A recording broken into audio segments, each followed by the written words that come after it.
ನಮಸ್ತೆ ಮಿತ್ರರೇ, ನನ್ನ ಹಿಂದಿನ ವಿಡಿಯೋದಲ್ಲಿ ನಾನೊಂದು ಆರೋಗ್ಯಭರಿತವಾದ ರಾಗಿ ಮತ್ತು ಮೆಂತೆಯನ್ನು ಬಳಸಿ ದೋಸೆಯನ್ನು ಮಾಡಿದ್ದೆ. ಅದು ನೀರು ದೋಸೆ ಆಗಿತ್ತು. ಈ ಶುಗರ್ ಪೇಷಂಟ್ಗಳಿಗಂತೂ ಹೇಳಿ ಮಾಡಿಸಿದಂಥದ್ದು.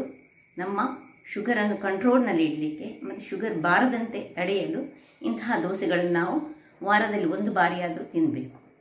ಇವತ್ತು ಅದೇ ರೀತಿಯ ಇನ್ನೊಂದು ಬಗೆಯ ಈ ಶುಗರ್ ಪೇಷಂಟ್ಗಳಿಗೆ ಸಹ ಹೇಳಿ ಮಾಡಿಸಿದಂತಹದ್ದು ಅಥವಾ ನಾರ್ಮಲ್ ಆಗಿ ಇರೋರು ಸಹ ಇದನ್ನು ಯೂಸ್ ಮಾಡುವಂತಹ ಒಂದು ಬಹಳ ರುಚಿಕರವಾದ ದೋಸೆಯನ್ನು ಮಾಡಿದ್ದೇನೆ.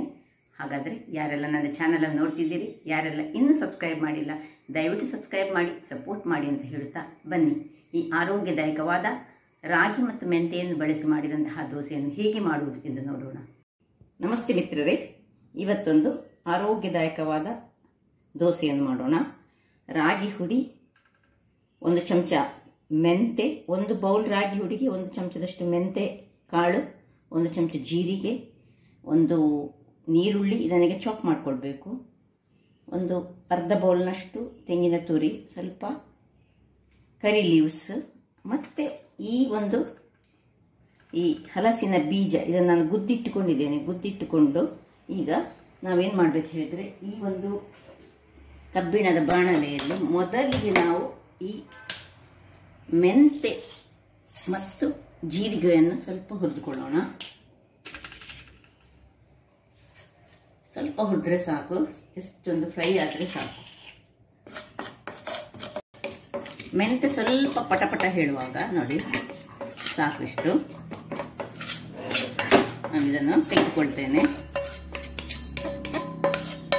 ಹೆಚ್ಚು ಕರಟ್ಲಿಕ್ಕೆ ಬಿಡಬಾರ್ದು, ಕರಟಿದ್ರೆ ನಮ್ಮ ದೋಸೆ ಹಾಳಾಗ್ತದೆ. ಇದನ್ನೀಗ ತೆಗೆದುಕೊಳ್ತಿದ್ದೇನೆ. ಇದು ಡಯಾಬಿಟಿಸ್ನವರಿಗೆ ಹೇಳಿ ಮಾಡಿಸುವಂತಹ ಬ್ರೇಕ್ಫಾಸ್ಟ್. ಇನ್ನು ಇದರಲ್ಲಿ ಈ ಒಂದು ಹಲಸಿನ ಬೀಜವನ್ನು ಸ್ವಲ್ಪ ಫ್ರೈ ಮಾಡ್ಕೊಳ್ಳೋಣ. ಗುದ್ದಿಟ್ಟುಕೊಂಡಿದ್ದೇನೆ ನಾನು, ಹಾಗಾದರೆ ಬೇಗ ಅದು ಫ್ರೈ ಆಗ್ತದೆ. ಸ್ವಲ್ಪ ಫ್ರೈ ಆಗಲಿ ವೀಕ್ಷಕರೇ. ತುಂಬ ಫ್ರೈ ಆಗಬೇಕಂತ ಏನಿಲ್ಲ, ಹದದಲ್ಲಿ ಫ್ರೈ ಆದರೆ ಸಾಕು. ಯಾಕೆ ಹೇಳಿದರೆ ಮತ್ತೆ ಅದು ಹೇಗೂ ನಾವು ದೋಸೆ ಮಾಡುವಾಗ ಅದು ಬೇಯ್ತದೆ. ಈಗ ಇದನ್ನು ಆಫ್ ಮಾಡ್ಕೊಂಡು ನೋಡಿ, ಇಷ್ಟು ಫ್ರೈ ಆಗುವಾಗ ನೋಡಿ ಇದರದ್ದೆಲ್ಲ ಸ್ವಲ್ಪ ಕಪ್ಪು ಹೊರಗಿಂದ ಬರುವಾಗ ಸ್ವಲ್ಪ ಫ್ರೈ ಆಗಬೇಕು ನೋಡಿ, ಈ ರೀತಿ ಬರಬೇಕು. ಇನ್ನು ಇದು ಈ ಕಬ್ಬಿಣದ ಕಾವಲೆಲ್ಲ ಅದನ್ನು ಆಫ್ ಮಾಡಿದಾಗ ಅದರಲ್ಲೇ ಸ್ವಲ್ಪ ಬಿಸಿಯಲ್ಲಿ ಇದಾಗ್ತದೆ. ಇದನ್ನು ತಣ್ಣಗಾಗಲಿಕ್ಕೆ ಬಿಡೋಣ. ಆಫ್ ಮಾಡ್ಕೊಳ್ತಿದ್ದೇನೆ ವೀಕ್ಷಕರೇ. ಇದೀಗ ತಣ್ಣಗಾಗಿದೆ ನೋಡಿ. ಇದರದ್ದು ಸಿಪ್ಪೆಯನ್ನು ಹೀಗೆ ಎಲ್ಲ ಸುಲಿದುಕೊಂಡು ಒಂದು 10-12 ಈ ಜಾಕ್ ಫ್ರೂಟ್ ಸೀಡ್ಸ್ ಇದ್ರೆ ಸಾಕು ನಮಗೆ. ಈ ಹಲಸಿನ ಬೀಜ ಈ ಏಜ್ ಆದವರಿಗೆ ಸಹ ಬಹಳ ಒಳ್ಳೆಯದು. ಯಾಕೆ ಹೇಳಿದರೆ ಇದರಲ್ಲಿ ಕ್ಯಾಲ್ಶಿಯಂ ತುಂಬ ಉಂಟಂತೆ. ಈಗ ನಮಗೆಲ್ಲ ಕಾಲಿನ ಮೂಳೆಗಳು ಗಟ್ಟಿ ಇರುವುದಿಲ್ಲ ನೋಡಿ, ಇದನ್ನೆಲ್ಲ ಮಕ್ಕಳಿಗೆ ಸಹ ಕೊಟ್ಟರೆ ಸಹ ಬಹಳ ಒಳ್ಳೆಯದು. ಒಳ್ಳೆ ಬೋನ್ಸ್ ಎಲ್ಲ ತುಂಬ ಗಟ್ಟಿ ಆಗ್ತದೆ ಅಂತೆ.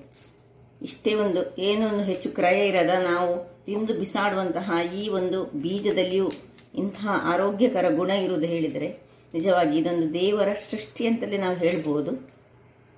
ಎಲ್ಲ ಹಾಕ್ಕೊಂಡು ತೋರಿಸ್ತೇನೆ ನಾನೀಗ ನೋಡಿ. ಎಲ್ಲ ಆಯಿತು. ಪ್ರಕೃತಿಯಲ್ಲಿ ನಮಗೆ ಬೇಕಾದ ಎಲ್ಲ ಔಷಧಿಗಳು ಇವೆ. ಈಗ ಇದಕ್ಕೆ ನಾನು ಏನು ಫ್ರೈ ಮಾಡಿದ್ದೇನೆ, ಮೆಂತೆ ಫ್ರೈ ಮಾಡಿದ್ದು ಮತ್ತು ಜೀರಾ ಫ್ರೈ ಮಾಡಿದ್ದನ್ನು ಇದಕ್ಕೆ ಸೇರಿಸ್ಕೊಳ್ತಿದ್ದೇನೆ. ಇಲ್ಲಿ ನೀವು ಬೇಕಿದ್ರೆ ಒಂದು ತುಂಡು ಶುಂಠಿ ಸಹ ಸೇರಿಸ್ಕೊಳ್ಬೋದು. ಶುಂಠಿ ಹಾಕಿದರೆ ಸಹ ಬಹಳ ಒಳ್ಳೆಯದಾಗ್ತದೆ. ಈ ಗ್ಯಾಸ್ಟ್ರಿಕ್ ಪ್ರಾಬ್ಲಮ್ಗೆ ಅದು ಒಳ್ಳೆಯದು. ಈಗ ಇಷ್ಟ ಆಗುವಾಗ ಇನ್ನು ಇದನ್ನು ನಾನು ಜಸ್ಟ್ ಒಂದು ಗ್ರೈಂಡ್ ಮಾಡ್ತೇನೆ ಸುರಿಗೆ ವೀಕ್ಷಕರೇ. ಇಲ್ಲಿ ನೋಡಿ ಹೀಗೆ ಪೌಡರ್ ಮಾಡಿಕೊಂಡು ತಂದೆ. ಇದರಲ್ಲಿ ಮೆಂತೆ ಜೀರಿಗೆ ಇದೆಲ್ಲ ಪರಿಮಳ ಬಹಳ ಒಳ್ಳೆ ಹೊಡಿತಾ ಉಂಟು. ಈಗ ಇದನ್ನು ಈ ಒಂದು ಬೌಲಿಗೆ ಶಿಫ್ಟ್ ಮಾಡ್ಕೊಳ್ಳೋಣ.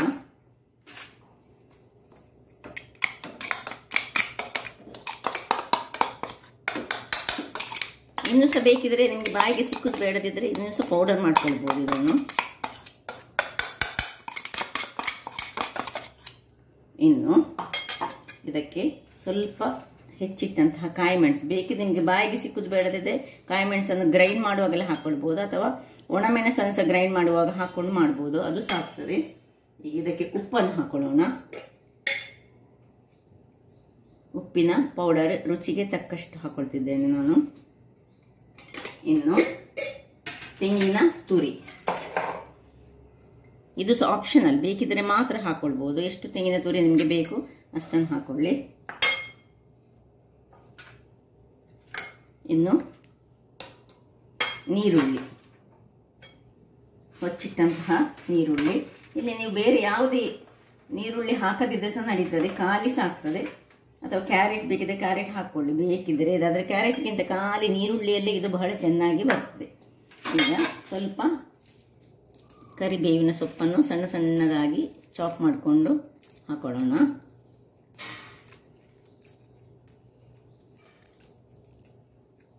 ನೀವು ಕತ್ತರಿಯಲ್ಲಿ ಸಹ ಕಟ್ ಮಾಡ್ಕೊಂಡು ಹಾಕ್ಕೊಳ್ಬೋದು. ಕೈಯಲ್ಲಿ ಹಾಕಿದರೆ ಅದಕ್ಕೊಂದು ರುಚಿಯೇ ಬೇರೆ ಅಂತೆ, ಕತ್ತಿಯೆಲ್ಲ ಯೂಸ್ ಮಾಡೋದಕ್ಕಿಂತ. ಈಗ ಇಷ್ಟ ಆಗುವಾಗ ಇನ್ನು ಇದಕ್ಕೆ ನಾವು ಈ ರಾಗಿಯ ಹುಡಿಯನ್ನು ಸೇರಿಸ್ಕೊಳ್ಳೋಣ. ಒಂದು ಬೌಲ್ನಷ್ಟು ರಾಗಿಯ ಪೌಡರನ್ನು ತೆಗೆದುಕೊಂಡು ಚೆನ್ನಾಗಿ ಮಿಕ್ಸ್ ಮಾಡಿಕೊಳ್ಳೋಣ. ಉಪ್ಪು ಎಲ್ಲದಕ್ಕೆ ಆಗಲಿ. ಮೆಣಸಿನ ಹುಡಿ ಬೇಕಿದ್ದವರು ಮೆಣಸಿನ ಹುಡಿಯನ್ನು ಯೂಸ್ ಮಾಡ್ಕೊಳ್ಬೋದು, ಮೆಣಸು ಹಾಕೋ ಬದಲು ಅದು ಸಹ ಆಗ್ತದೆ, ಏನು ತೊಂದರೆ ಇಲ್ಲ. ಇನ್ನು ಇದಕ್ಕೆ ನೀರನ್ನು ಹಾಕ್ಕೊಂಡು ಒಳ್ಳೆ ಕಲರಿಸಿಕೊಳ್ಳೋಣ. ಒಳ್ಳೆ ದೋಸೆ ಹದಕ್ಕೆ, ದಪ್ಪ ರೊಟ್ಟಿ ಸಹ ತಟ್ಬೋದು, ಆದರೆ ನಾನಿವತ್ತು ದೋಸೆ ಮಾಡ್ತಾ ಇದ್ದೇನೆ. ದೋಸೆ ಹದಕ್ಕೆ ನೀರು ಹಾಕ್ಕೊಂಡು ನಾನು ಕನ್ಸಿಸ್ಟೆನ್ಸಿ ಎಷ್ಟು ಬೇಕು ಹೇಳಿ ಈಗ ನಾನು ನಿಮಗೆ ತೋರಿಸ್ಕೊಡ್ತೇನೆ. ವೀಕ್ಷಕರೇ, ಇಲ್ಲಿ ನೋಡಿ, ಕನ್ಸಿಸ್ಟೆನ್ಸಿ ಈ ರೀತಿಯಲ್ಲಿ ಇರಬೇಕು. ಇದು ಈ ಹಲಸಿನ ಬೀಜ ಸ್ವಲ್ಪ ದಪ್ಪ ದಪ್ಪ ಆಗ್ತಾ ಹೋಗ್ತದೆ, ಅದು ಪೌಡರ್ ರೀತಿಯದು. ಅದರಿಂದಾಗಿ ಸ್ವಲ್ಪ ಹೆಚ್ಚು ನೀರನ್ನು ಹಾಕೊಂಡು ಇದನ್ನೊಂದು 5 ನಿಮಿಷ ಅಥವಾ 10 ನಿಮಿಷ ಹೀಗೆ ಮುಚ್ಚಿಟ್ಟುಕೊಂಡು ಬಿಡೋಣ.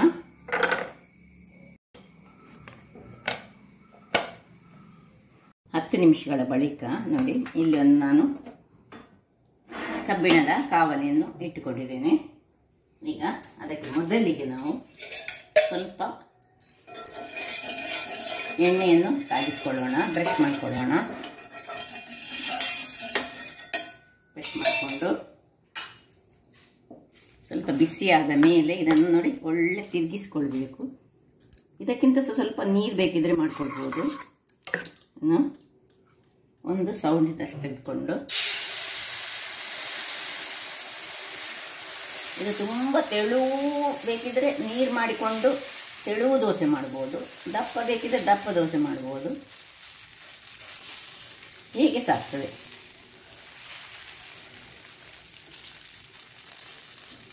ಇನ್ನು ಮೇಲಕ್ಕೆ ಸ್ವಲ್ಪ ಎಣ್ಣೆಯ ತುಪ್ಪವ ಹಾಕ್ಕೊಂಡು ಸೈಡಿಗೆ ಮತ್ತು ಮೇಲೆ ಇದನ್ನು ಒಂದು 2 ನಿಮಿಷಗಳ ಕಾಲ ಬೇಯಿಸ್ಕೊಳ್ಳೋಣ.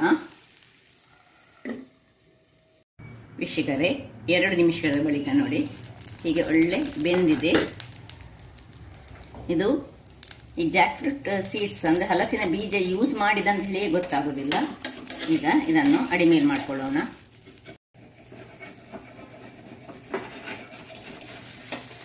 ನೋಡಿ, ಅಡಿಮೇಲ್ ಮಾಡ್ಕೊಳ್ತಿದ್ದೇನೆ. ನೋಡಿ ಹೇಗೆ ಬಂತು ನೋಡಿ, ಕೆಳಗಿನ ಟೆಕ್ಸ್ಚರ್ ಈ ರೀತಿ ಬರಬೇಕು. ತುಂಬ ದೊಡ್ಡ ಉರಿ ಮಾಡಬೇಡಿ. ನಾನು ನೋಡಿ ಹದಾ ಉರಿಯನ್ನು ಇಟ್ಟುಕೊಂಡು ಮಾಡ್ತಾ ಇದ್ದೇನೆ. ಒಂದು 2 ನಿಮಿಷದ ನಂತರ ಇನ್ನು ತೆಗೆದುಕೊಳ್ಳೋಣ. ವೀಕ್ಷಕರೇ, 2 ನಿಮಿಷದ ಬಳಿಕ ನೋಡಿ, ನಿಮಗೆ ಕಬ್ಬಿಣದ ಕಾವಲಿಯಲ್ಲಿ ಕಷ್ಟ ಆಗ್ತದೆ ಆದರೆ ನೀವು ಬೇಕಿದ್ರೆ ನೀವು ಈ ನಾನ್ ಸ್ಟಿಕ್ ಅಲ್ಲಿ ಸಹ ಮಾಡ್ಕೊಳ್ಬಹುದು. ನೋಡಿ, ಮಾತ್ರ ಕಬ್ಬಿಣದ ಕಾವಲಿ ಅದೇ ಆರೋಗ್ಯ ಭರಿತವಾದುದು. ಈಗ ಪುನಃ ಅದೇ ರೀತಿಯಲ್ಲಿ ನಾವು ಸ್ವಲ್ಪ ಎಣ್ಣೆಯನ್ನು ಗ್ರೀಸ್ ಮಾಡಿಕೊಂಡು, ಅಡಿಗೆ ಸ್ವಲ್ಪ ಎಣ್ಣೆ ಬೇಕೇ ಬೇಕು, ಇಲ್ಲದಿದ್ದರೆ ಕಬ್ಬಿಣದ ಕಾವಲಿಯಲ್ಲಿ ಇಡುವುದಿಲ್ಲ. ಬಟ್ ನೀವು ನಾನ್ ಸ್ಟಿಕ್ ಅಲ್ಲಿ ಮಾಡೋದಾದ್ರೆ ಕೆಳಗೆ ಎಣ್ಣೆ ಹಾಕೊಳ್ಬೇಕಂತ ಏನಿಲ್ಲ. ಇದೇ ರೀತಿಯಲ್ಲಿ ಒಂದು ತೆಗೆದುಕೊಳ್ಳೋದು. ತುದಿಗೆ ದೊಡ್ಡ ಉರಿ ಇರಬೇಕು.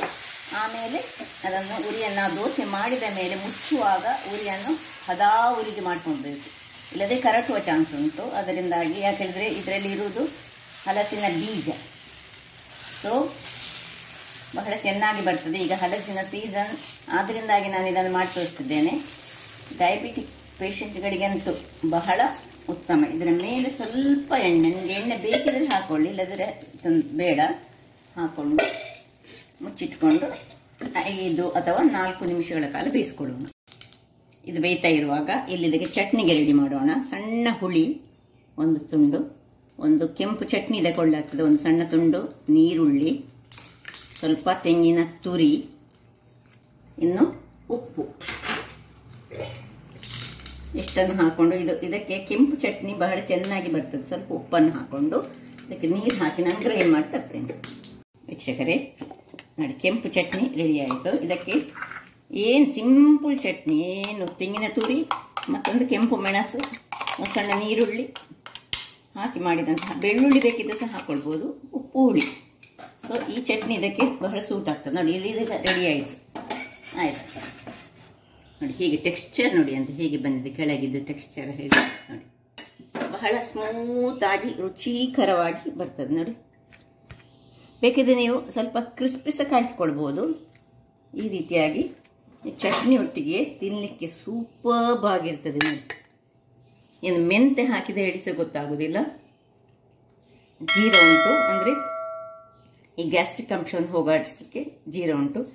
ಈ ಹುಳಿ ಇದರಲ್ಲಿದ್ದು ಬಹಳ ರುಚಿಕರವಾಗಿ ಡಿಪ್ ಮಾಡಿ ತಿಂದರೆ ಬರ್ತದೆ. ಹಾಗಾದರೆ ನನ್ನ ಈ ಕುಕಿಂಗ್ ಚಾನಲ್ ನಿಮಗೆ ಇಷ್ಟ ಆದರೆ ಬೋಳೂರು ಸುವರ್ಣ ಚಾನಲನ್ನು ಲೈಕ್ ಮಾಡಿ, ಶೇರ್ ಮಾಡಿ, ಹಾಗೆ ಸಬ್ಸ್ಕ್ರೈಬ್ ಮಾಡಿ, ಹಾಗೂ ನನ್ನ ಇನ್ಸ್ಟಾಗ್ರಾಮ್ ಪೇಜನ್ನು ಫಾಲೋ ಮಾಡಿ. ಧನ್ಯವಾದಗಳು.